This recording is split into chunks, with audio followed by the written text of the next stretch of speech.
कनिका एक बेहद खूबसूरत और मॉडर्न ख्यालों वाली लड़की है। देखने में कनिका जितनी खूबसूरत थी, पढ़ाई में वो उतनी ही होशियार थी। कनिका के माता पिता उससे बेहद प्यार करते थे क्योंकि वो उनकी इकलौती संतान थी। कनिका की पढ़ाई पूरी हो गई और एक के बाद एक कई उपाधि हासिल करने के बाद कनिका की एक आईटी कंपनी में ऊंची पोस्ट पर जॉब लग गई। ऑफिस के सभी लोग उसके काम की प्रशंसा करते थे और ये देखकर उसके माता पिता बहुत खुश होते थे। ऑफिस में कनिका के साथ एक आर्यन नाम का लड़का भी काम करता था, जो मन ही मन कनिका को बेहद पसंद करता था। एक दिन आर्यन ने मौका देखकर कनिका को अपने दिल की बात बता दी। कनिका पहले तो सुनकर हैरान हो गई और फिर उसने सोचने के लिए कुछ समय मांगा, क्योंकि कनिका उससे एक पोस्ट सीनियर थी और उसकी तनख्वाह भी आर्यन से कहीं ज़्यादा थी। लेकिन जब आर्यन ने उसे प्रपोज किया तो वो मना नहीं कर पाई। देखने में धीर गंभीर हैंडसम सा आर्यन उसे भी अच्छा लगता था। धीरे धीरे दोनों में प्यार हो गया और एक दिन आर्यन ने अपना रिश्ता अपने माता पिता के हाथ कनिका के घर भिजवाया। दोनों बहुत खुश थे और तय किए गए मुहूर्त के अनुसार दोनों की शादी हो गई। असली बखेड़ा तो शादी के बाद खड़ा हुआ, जहां आर्यन के घर में केवल उसकी माँ और पिता ही रहते थे। एक बहन भी थी उसकी, लेकिन उसकी शादी हो चुकी थी।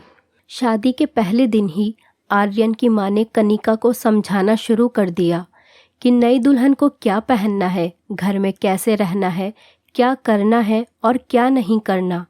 तरह तरह के तर्क वितर्क समझाने लगी। हद तो तब हो गई जब कनिका की सासू माँ ने कहा, देखो बेटा, जब भी तुम्हारी माहवारी आएगी तुम सबसे पहले मुझे बता देना। हमारे यहाँ माहवारी में औरतों का चेहरा तक नहीं देखा जाता। जितने भी दिन तुम्हें माहवारी रहेगी तुम्हें अलग कमरे में अलग बिस्तर पर सोना होगा। वहीं पर तुम्हें तुम्हारा खाना दे दिया जाएगा।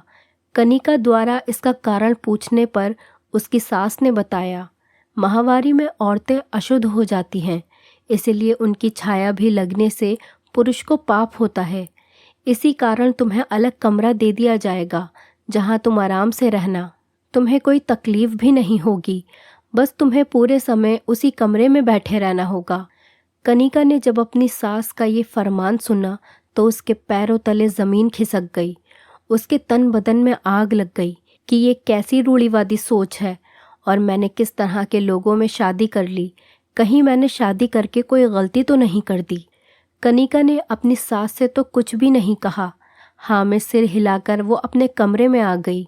उसने अकेले में आर्यन से पूछा, आर्यन, तुम्हारी माँ ने मुझसे ऐसा ऐसा कहा है, अब तुम ही बताओ, मैं 5 दिन तक एक कमरे में कैसे बंद रहूँगी?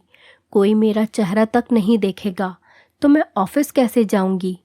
आर्यन ने सीधा सीधा अपना पल्ला झाड़ लिया। उसने कहा, कनिका, ये सब औरतों की बातों में मुझे मत घसीटो तुम। यहाँ पर तो ऐसा ही होता है।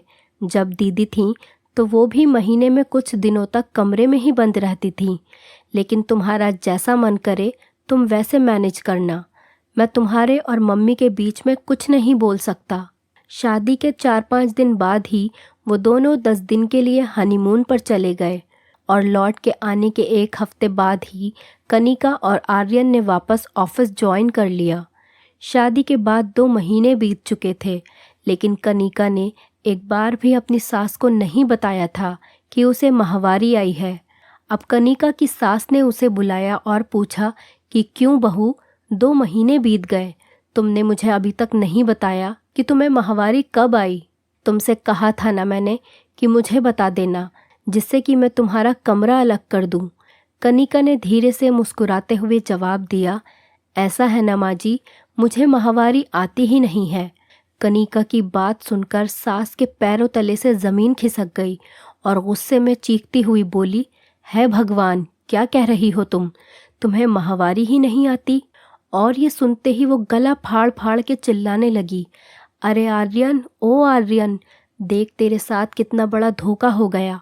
बांझ औरत तेरे गले बांध दी गई। आर्यन शोर सुनकर वहां पहुंचा और पूछा, क्या हो गया माँ, क्यों चिल्ला रही हो? तब उसकी माँ ने बताया कि तेरी बीवी को तो माहवारी ही नहीं आती है, इतनी बड़ी बात तुम्हें पता नहीं थी क्या? ऐसी लड़की से तुमने शादी कैसे कर ली? आर्यन ने प्रश्नवाचक दृष्टि से कनिका की ओर देखा। कनिका ने अपनी सास से पूछा, क्या हुआ माँ जी? माहवारी तो गंदी चीज़ होती है ना, उसके होने से औरत अशुद्ध हो जाती है। तो ये तो अच्छी बात है ना कि मुझे माहवारी आती ही नहीं है। मैं एकदम शुद्ध हूँ, मुझसे ज़्यादा शुद्ध लड़की आपको और कहाँ मिलेगी? तब कनिका की सास बोली, अरे लड़की, माहवारी ना होने से औरत बच्चे पैदा नहीं कर सकती। तभी तो मैं कहूँ, अपने से छोटी पोस्ट वाले लड़के से तूने शादी कैसे कर ली? फिर कनिका ने अपनी सास को समझाया, देखो माँ, बच्चे पैदा करना अच्छी बात है या बुरी बात? तो उसकी माँ ने कहा, ये भी कोई पूछने वाली बात है? हर औरत माँ बनना चाहती है। तो फिर कनिका ने पूछा, अगर माहवारी बच्चे पैदा करने में मदद करती है तो उसके होने से औरत अशुद्ध कैसे हो गई? आगे कनिका ने अपनी सास को समझाते हुए कहा, माँ, मुझे भी माहवारी आती है, लेकिन मैं इस बात को नहीं मानती कि इससे मैं अशुद्ध हो जाती हूँ। ये तो एक बिल्कुल ही प्राकृतिक प्रक्रिया है और आजकल तो साफ सफाई के लिए अच्छे किस्म के पैड उपलब्ध हैं जिससे कपड़ों पर कोई दाग भी नहीं लगता। फिर इस तरह का ढकोसला क्यों? लेकिन सास तो सास ही होती है, अपनी बात को गलत साबित होने कैसे दे सकती थी? तुनक्कर एकदम बोली, तुम आजकल के बच्चे पुरानी परंपराओं को मजाक समझते हो। अरे तुम्हारे भले के लिए ही तो कहा था कि अलग रहना, तुमको 5-6 दिन आराम मिल जाता और कोई काम भी नहीं करना पड़ता। हमारे पुरखों ने कुछ नियम बनाए हैं तो कुछ सोच समझकर ही तो बनाए होंगे। कनिका ने उत्तर दिया, माँ, सोने के पिंजरे में रखकर चिड़िया को अगर बासमती चावल का दाना भी डालोगी तो वो भी खुश नहीं रहेगी। पीरियड्स में मुझे भी दर्द होता है और जब ज़रूरत होती है तो मैं आराम कर लेती हूँ, लेकिन ये कहाँ की बात है कि मुझे ज़बरदस्ती एक कमरे में बंद कर दिया जाए और कहा जाए कि आराम ही करना है। अगर मुझे ज़रूरत लगेगी तो मैं खुद कहूँगी कि मुझसे काम नहीं हो रहा है और मुझे आराम करने दीजिए। बस रीति रिवाजों के नाम पर ऊल जलूल कानून मुझ पर न डालिए। अब कनिका की सास ने अपना आखिरी पैतरा चला और आर्यन की ओर आंखों में आंसू भर के बोली, देख ले बेटा, ये 4 दिन की छोकरी मेरे साथ कैसे कैसे मजाक कर रही है। क्या इसीलिए मैंने तेरे प्रेम विवाह की मंजूरी दी थी? आर्यन के कुछ बोलने से पहले ही कनिका ने कहा, माँ जी, आर्यन इस बारे में कुछ नहीं बोलेंगे क्योंकि वो मुझसे पहले ही कह चुके हैं कि वो औरतों के पचड़े में नहीं फंसने वाले। क्यों आर्यन, मैं सही कह रही हूँ ना? और ऐसा कहकर कनिका अपने कमरे की ओर चली गई क्योंकि अभी उसे बहुत सारे असाइनमेंट पूरे जो करने थे।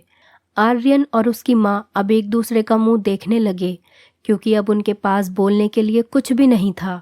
दोस्तों, ऐसी रूढ़िवादी सोच और परंपराओं को ख़त्म करने के लिए हमें भी कनिका की तरह समझदारी से काम लेना होगा। दोस्तों, मैं उम्मीद करती हूँ आपको हमारी कहानी पसंद आई होगी। कहानी पसंद आई है तो वीडियो को लाइक करें, चैनल पर नए हैं तो चैनल को सब्सक्राइब करें और हाँ, नोटिफिकेशन बेल को ज़रूर दबाएं ताकि अगली अपडेट सबसे पहले आपको मिले।